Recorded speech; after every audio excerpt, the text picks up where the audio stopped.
जय हिंद साथियों, the freedom में आपका स्वागत है। मैं सुधीर। साथियों, आज फिर भगत सिंह का मुकदमा हम लोग आगे बढ़ाते हैं। पिछले वीडियो में हम लोग 7 मई 1930 तक का पूरा ये देख चुके थे कि अदालत में कार्यवाही किस तरह से चल रही है, क्या सुनवाई हुई।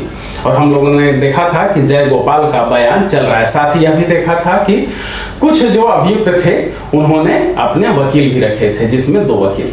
8 मई 1930 को अदालत की सुनवाई अब शुरू होने जा रही है। अदालत के दस्तावेज में तो जो दर्ज है वो बताता है कि सबसे पहले उपस्थिति दर्ज की गई, और उपस्थिति में आप लोग देखें कि किस तरह से सबसे पहले बताया गया है कि ये कार्डन नोड जो सरकारी वकील थे, ये सभी का नाम दर्ज है। कलंदर अली खान, गोपाल लाल, इसके साथ ही बख्शी दीनानाथ, ये सब सरकार की तरफ से मौजूद थे। क्रांतिकारियों के 2 वकील भी मौजूद थे, अमरदास जो अजय घोष, किशोरी लाल और देशराज के वकील थे। साथ ही प्रेमदत्त के वकील के रूप में बलजीत सिंह मौजूद थे। इन सब का परिचय हम लोग पहले ही कर चुके हैं। साथ ही यह भी लिखा हुआ है कि सभी 18 अभियुक्त अदालत में मौजूद हैं। और फिर हियरिंग रिज्यूम्ड किया गया, मतलब सुनवाई फिर से शुरू हुई 8 मई 1930। और इसमें यह भी बताया गया है कि जिनके बयान पर यह मुकदमा चल रहा है, हैमिल्टन हार्डिंग जो सरकारी गवाह संख्या 1 हैं, उन्हें फिर से बुलाया नहीं गया और आगे की कार्रवाई शुरू हुई। और आगे की कार्यवाही में क्या शुरू हुआ? जय गोपाल का बयान। जय गोपाल जो अब तक अप्रूवर बन चुका है, सरकारी गवाह संख्या 2, और उसने अपना बयान देना शुरू किया। बयान में आप लोग देखेंगे कि उसने साइकिल वाला बयान दिया है। जब सैंडर्स का भी मर्डर हो रहा है, उस पूरी घटना का ये बयान दे रहा है। तो उसने बताया कि कहां कहां पर साइकिल लगाया था, कहां कहां साइकिल रखी थी। शुरू ही उसने बयान में किया कि लैट्रिन के पास 2 साइकिलें रखी थी और 1 साइकिल अपने पास रखी हुई थी। साइकिल का सब स्थिति वगैरह के बारे में बताता है। उसने अपने यह भी बयान में बताया कि किस किस पोजीशन पर कौन कौन लोग खड़े थे जो लोग सैंडर्स को मारने गए थे। उसमें चंद्रशेखर आजाद कहाँ थे, भगत सिंह कहाँ खड़े थे, वो खुद कहाँ पर था, या राजगुरु कहाँ पर थे, ये सब के बारे में उसने जानकारी दी है। और उसके बाद वो बताया है कि किस तरह से स्काउट के बजाय उसने सैंडर्स के बारे में ही इशारा कर दिया कि ये वही साहब है। और उसके वो मोटरसाइकिल से आ रहा था, उस पर सबसे पहले एम, उसने हमेशा अपने बयान में राजगुरु के लिए एम का इस्तेमाल किया है, क्योंकि एम नाम से वो एक्शन में शामिल थे। तो एम ने गोली चलाई और उसके बाद फिर भगत सिंह ने सारी गोलियां उसमें उतार दी थी। यहां पर सुखदेव ने एक टिप्पणी की है। आप देखिए, ये जो हैंड राइटिंग है ये सुखदेव की है। और इसमें वो कहते हैं, सुखदेव यहाँ पर, भगत सिंह को पहले गोली चलानी थी, एम को भगत सिंह की सुरक्षा के लिए भेजा गया था, पंडित जी ने दोनों की सुरक्षा करनी थी। जब भगत सिंह को पता चला कि साहब स्काउट नहीं है, इसलिए यह बताने के लिए वह पंडित जी की ओर मुड़ा। उसी समय एम ने गोली चला दी, जो उसे नहीं चलानी चाहिए थी। उसने स्काउट को कभी नहीं देखा था। तब भगत सिंह को कर्तव्यवश गलत व्यक्ति पर गोली चलानी पड़ी। इस तरह सैंडर्स के कत्ल की घटना घटी। यह टिप्पणी की है सुखदेव ने। जयगोपाल ने अपने बयान में, देखिए यहाँ पर यह भी बताया है कि जिस पिस्तौल से भगत सिंह ने मारा था सैंडर्स को, वह भी अदालत में प्रदर्श P480 के रूप में मौजूद है। जयगोपाल आगे बताता है कि उसको मारने के बाद वो एक मिस्टर फर्न जो था, अंग्रेज एक पुलिसकर्मी, वो पीछे आया, उस पर भगत सिंह ने फायर किया और गोली नहीं लगी फर्न को, वो गिर गया नाली में और वहीं पर वो रह गया।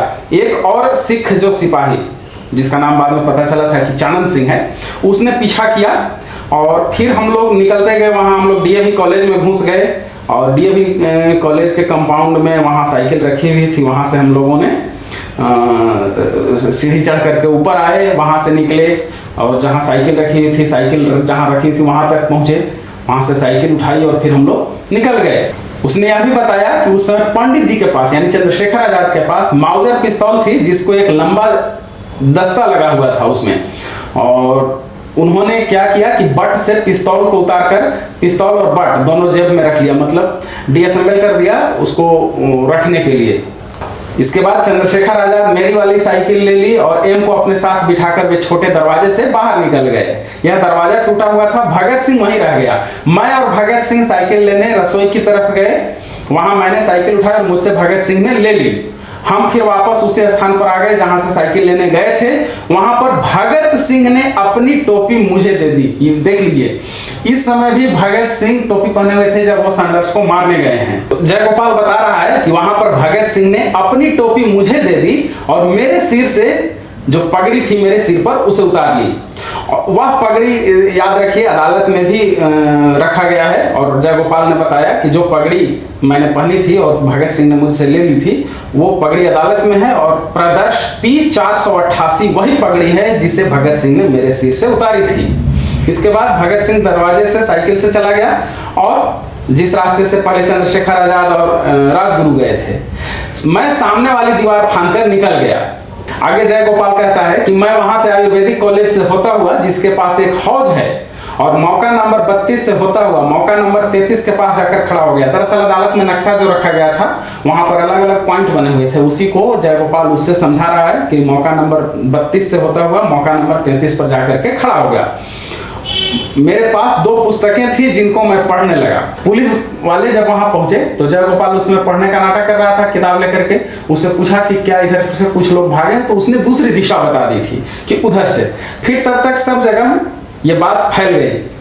जयगोपाल ने यह भी कहा कि हम लोग घटनास्थल पर जब पहुंचे थे मारने जब सैंडर्स को लगभग 4:15 या 4:30 का समय हो रहा था शाम का, और उस समय भगत सिंह ने फेल्ट कैप, गर्म कोट, खाकी निक्कर, जुराब और काले बूट पहने हुए थे। काला बूट भी अदालत में रखा हुआ था, वो प्रदर्श P489 था और गर्म कोट भी अदालत में सबूत के तौर पर रखा हुआ था जो प्रदर्श P487 था। चंद्रशेखर आजाद के बारे में बताया है कि वे कल्लाह और पगड़ी पहने हुए थे। मौजूदा अदालत में कल्लाह को रखा हुआ है। दिलचस्प ये देखिए कि वो कुल्ला जो चंद्रशेखर आजाद पहने हुए थे और पगड़ी दोनों ही अदालत में मौजूद था। कल्लाह को अदालत में सबूत के तौर पर प्रदर्श P130A और पगड़ी को प्रदर्श P130 के रूप में रखा गया था। जयगोपाल ने बताया कि उस समय पगड़ी बादामी रंग की थी, अब यह खाकी रंग की है। चंद्रशेखर आजाद के बारे में और भी वो जानकारी देता है जो कपड़े पहने हुए थे कि वह सलवार, गर्म कोट और सफेद रंग के कपड़े के बूट पहने हुए थे। राजगुरु के बारे में कहता है जयगोपाल कि उन्होंने फेल्ट कैप पहनी हुई थी और अदालत में जब ये बयान दे रहा था उसमें टोपी पहनी हुई थी, तो अपनी टोपी दिखाते हुए कहता है कि जो मैंने अभी टोपी पहन रखी है उसी तरह की वो टोपी पहने हुए था। साथ ही जाड़ा वाला कोट, पैजामा और कपड़े के बूट पहने हुए थे। अपने बारे में बताया है कि मैंने सिर पर पगड़ी जो प्रदर्श P188 है, गर्म कोट जो प्रदर्श P486 है, काला बूट और पैजामा पहने हुए था। काला बूट प्रदर्श P166 है। इसके साथ ही जयगोपाल यह भी बताता है कि जो पगड़ी पहले दूसरे रंग की थी, अब इस बादामी रंग की, जब चंद्रशेखर आजाद पगड़ी को पहने हुए थे तो बादामी रंग की वो पगड़ी थी और अब खाकी रंग की हो गई है। कैसे वो पगड़ी का रंग बदला उसके बारे में बताता है कि मैं फिरोजपुर से ले गया था और वहां बादामी रंग की जो पगड़ी थी उसको मैंने दूसरे कलर से दूसरे रंग में रंग दिया था। इसके बाद और फिर वहां पर क्या क्या क्रांतिकारियों ने बातचीत की, पैसे वगैरह के बारे में बहुत लंबा चौड़ा वो बयान दिया है जयगोपाल ने। आगे जो बयान जहां पर सुखदेव ने टिप्पणी की है वो हम लोग देख लेते हैं और वो जयगोपाल के बयान को आगे हम लोग जानेंगे। उससे पहले मैं उन तमाम महानुभावों के प्रति आभार प्रकट करना चाहता हूं जिन्होंने आर्थिक सहयोग देकर के हमारे इस अभियान को जारी रखने में, आगे बढ़ाने में मदद की है। साथ ही आप तमाम दर्शकों से आग्रह है कि जो आर्थिक रूप से सक्षम हैं वो जरूर हमारी मदद करें। अगर आप मदद करना चाहते हैं तो आपके स्क्रीन पर विवरण दिया जा रहा है।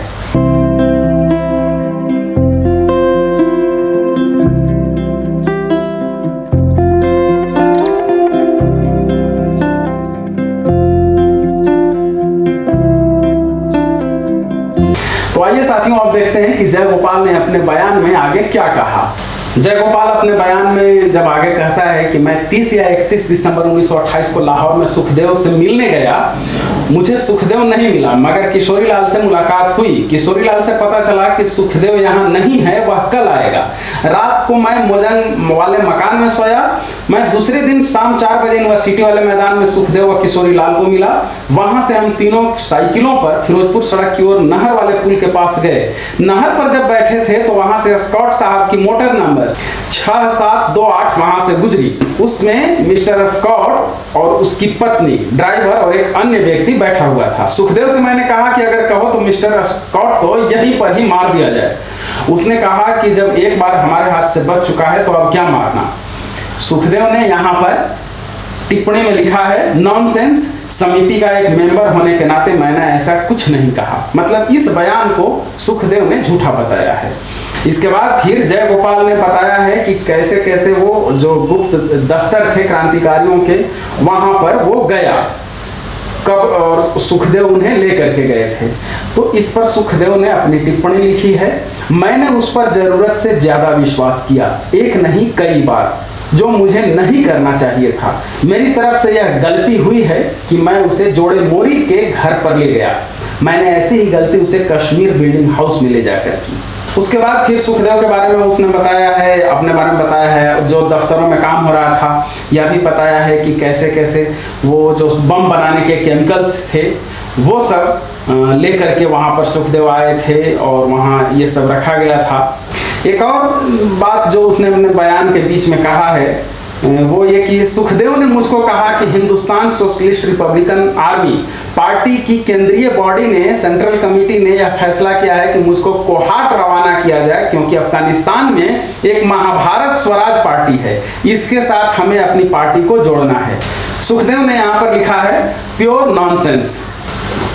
उसके बाद फिर इसका बयान जारी रहता है जयगोपाल का, और आगे फिर वो जब कहता है कि 14 फरवरी 1929 को मैं कोहाट रवाना हो गया। मैं लाहौर से कलकत्ता मेल में सवार हुआ था। लाहौर स्टेशन पर बंशीलाल मुझको मिला। यहाँ पर सुखदेव ने लिखा है कि स्वाभाविक अनुशासन का अभाव, उसकी निष्कपटता ने मुझे इतना प्रभावित किया कि मेरा उसको परखने की तरफ ध्यान ही नहीं जा सका। उसके बाद फिर कहाँ पर दफ्तर में क्या हो रहा था, कौन सी चीज़ें थी, कौन सी किताब थी, कैसे कैसे खर्च वगैरह का जुगाड़ हो रहा था, ये सब कुछ वो बताता रहा है।